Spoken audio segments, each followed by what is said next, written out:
So the Philadelphia 76ers have been one of the hottest teams recently, but there are some upgrades to this roster that can definitely help them in the long run.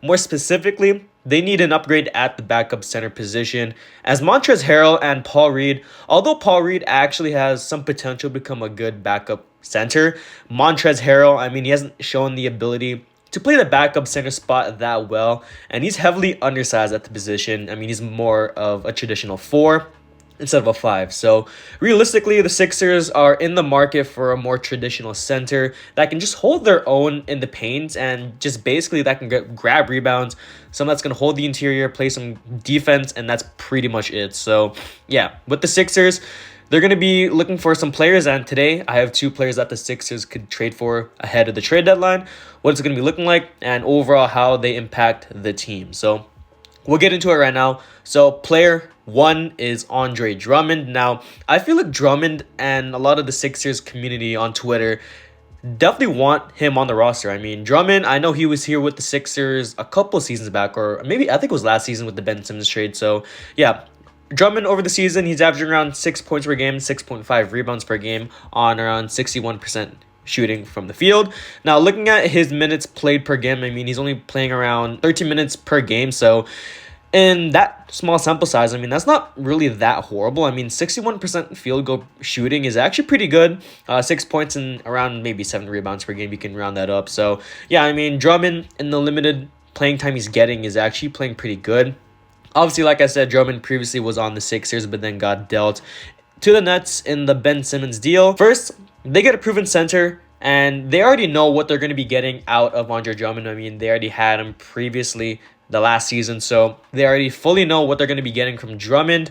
Now, I mean, Drummond with the Sixers, we can look at his stats overall. He played pretty solid, averaging around 6 points per game, 9 rebounds on pretty subpar shooting at around 54% field goal percentages. But, I mean, what's really surprising is that he threw him 2 assists per game, a steal and a block per game too with the Sixers.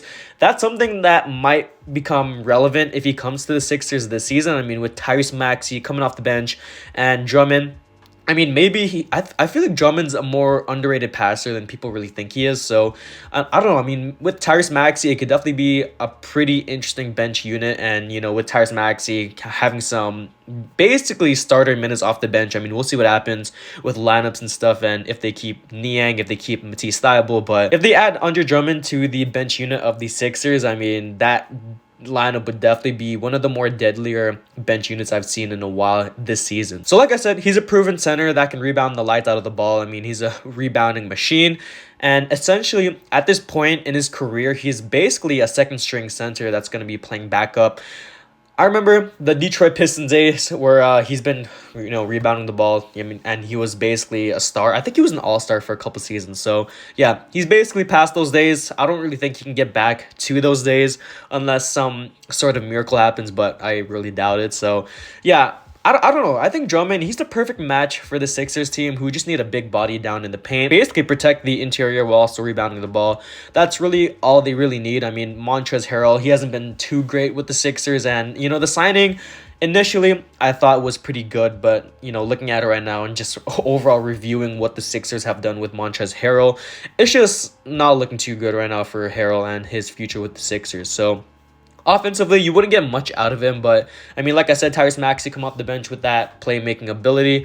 We'll see what happens with him and Drummond if they do decide to trade for him. So, yeah, we'll look at player 2 here, and it's actually Naz Reid of the Minnesota Timberwolves. So, yeah, I feel like Naz Reid might be more of a difficult trade piece to pull off. I mean, Reid, in the absence of Rudy Gobert and Karl Anthony Towns, he's been absolutely killing it. So, looking at his stats overall this season, he's actually averaging around 10 points per game and 4.5 rebounds on around 54% from the field and 32% from 3. So, yeah, Naz Reid, this season, he's averaging around 17.5 minutes per game. So, I would say that's a pretty good sample size in the short amount of time he's getting this season. So, yeah, with a lineup with Rudy Gobert and Karl Anthony Towns, you would expect Naz Reid to basically fizzle out of the rotation.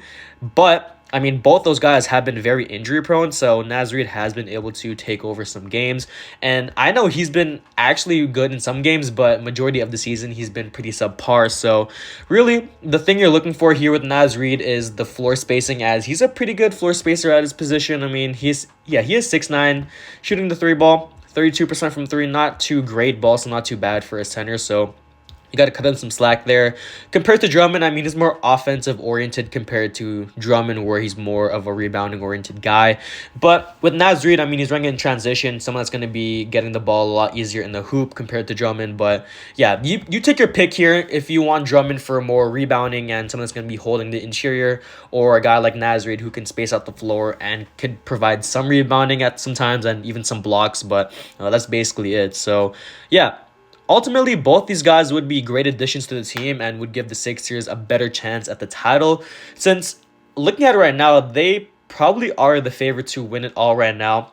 I mean, teams like the Celtics haven't been looking too hot recently, although Jason Tatum and Jaylen Brown are both pretty good in their own rights, and they made it to the finals last season.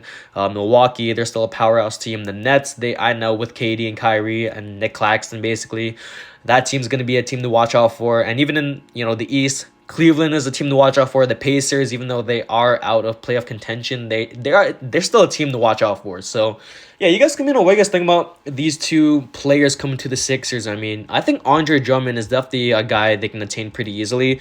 They have some expendable contracts on the books. I mean, maybe Daniel House, Niang, maybe even Matisse Thybulle. I know he's been on the trade block, so we'll see what happens with the Sixers ahead of the trade deadline. I believe it's on the 9th of February, so the day I'm recording this, it's February 1st, or it should be February 2nd by the time this video comes out. But yeah, if I just search up the trade deadline for the NBA this season, yeah, so it's going to be February 9th.